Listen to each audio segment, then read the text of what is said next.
السلام علیکم۔ ربیع الاول کا مہینہ شروع ہو چکا ہے اور ربیع الاول کا مہینہ شروع ہوتے ہی مسلمانوں کے دو فرقے ہو جاتے ہیں، یعنی مسلمان دو گروپ میں بٹ جاتے ہیں۔ ایک یہ گروپ جو یہ کہتا ہے کہ اب ہم جلوس نکالیں گے کیونکہ ربیع الاول کا مہینہ جلوس نکالنے کا مہینہ ہے۔ دوسرا یہ کہ جو یہ کہتا ہے کہ جلوس نکالنا غلط ہے اور جلوس نکالنا نبی کریم صلی اللہ علیہ وسلم سے ثابت نہیں ہے۔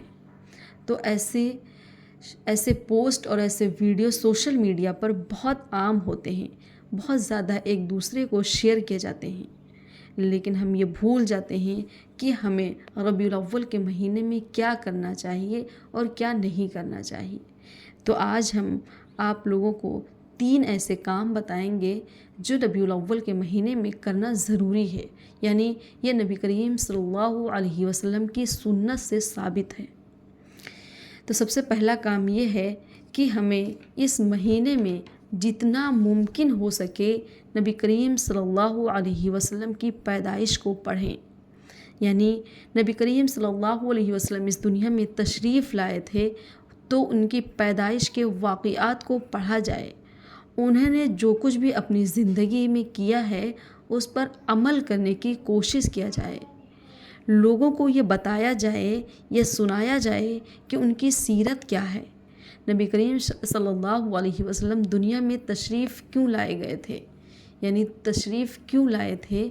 نبی کریم صلی اللہ علیہ وسلم کی عمر کیا تھی، انہوں نے زندگی جینا کیسے سکھایا ہے، کیا سنت ہے، کیا فرض ہے، کیا نبی کریم صلی اللہ علیہ وسلم نے بتایا ہے، کس چیز سے انہوں نے منع کیا ہے، یہ چیز اپنے گھروں میں، اپنے گھر کے بچوں میں، گھر کے ہر فرد میں عام کیا جائے، یعنی نبی کریم صلی اللہ علیہ وسلم کی سیرت کیا ہے، نبی کریم صلی اللہ علیہ وسلم کی عمر کیا تھی، نبی کریم صلی اللہ علیہ وسلم کا ہمارے بیچ ان کا مرتبہ کیا ہے، نبی کریم صلی اللہ علیہ وسلم اللہ تعالیٰ کے نزدیک اتنے قریب کیوں ہیں،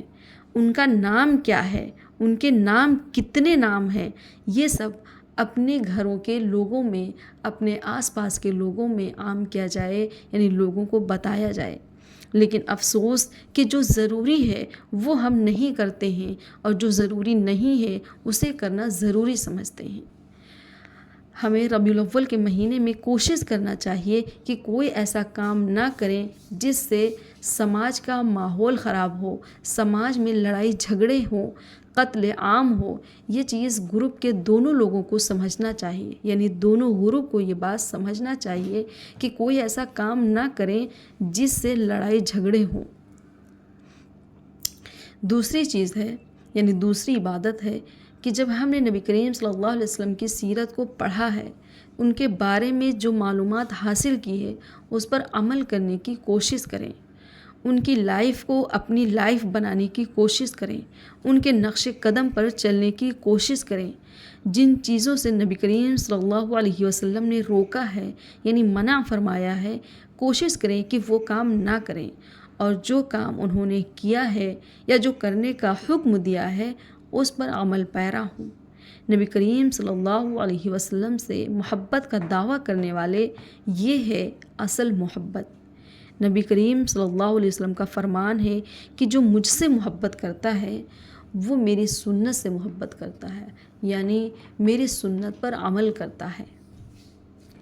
اور تیسرا ہے، یعنی تیسری عبادت ہے کہ نبی کریم صلی اللہ علیہ وسلم پر جتنا ممکن ہو سکے درود شریف پڑھیں، یعنی ان کو درود بھیجیں۔